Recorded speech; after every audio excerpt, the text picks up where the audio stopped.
À l'occasion des 100 ans du Code de la route, nous avons demandé à Mathieu Flonneau, grand spécialiste de l'histoire urbaine et des mobilités, pourquoi ces contraintes, ces nouvelles contraintes, étaient à ce moment-là de notre histoire indispensables et nécessaires.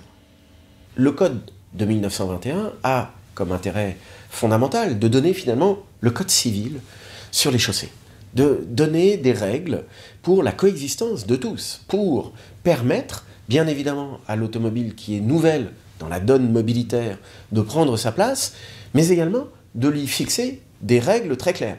Jamais l'automobile n'a été laissée totalement libre. C'est-à-dire que même en termes de limitation de vitesse, il y a eu des législations municipales et les maires étaient fondés pour adopter des décrets de limitation. On pense bien évidemment à tout l'équipement de la route qui va y être associé avec des marquages au sol progressivement, avec des signalisations verticales, des signalisations horizontales, des dispositifs de sécurité. Progressivement, ce bien est évidemment enregistré. Les ingénieurs des mines, avec les plaques minéralogiques, en donnent naturellement les codes d'usage.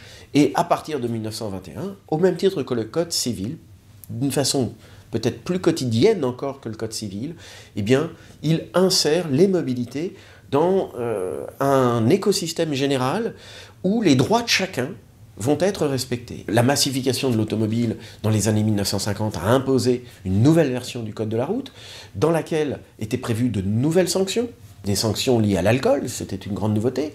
Progressivement, la vitesse a été réglementée sur les routes et bientôt les autoroutes. Et lors du passage du permis de conduire, le Code, la partie théorique en quelque sorte de l'apprentissage, qui est beaucoup plus sélective que le baccalauréat, eh bien cette partie sélective est évidemment, plus sélective encore que la conduite elle-même, est évidemment primordiale. Et c'est heureux, car naturellement c'est quelque chose de très complexe à maîtriser, que son rapport aux autres, et là ça nous ramène au début de l'automobile, et puis à l'existence même de l'objet automobile, qui est un objet certes de grande liberté, mais qui est un objet aussi de grande responsabilité afférente.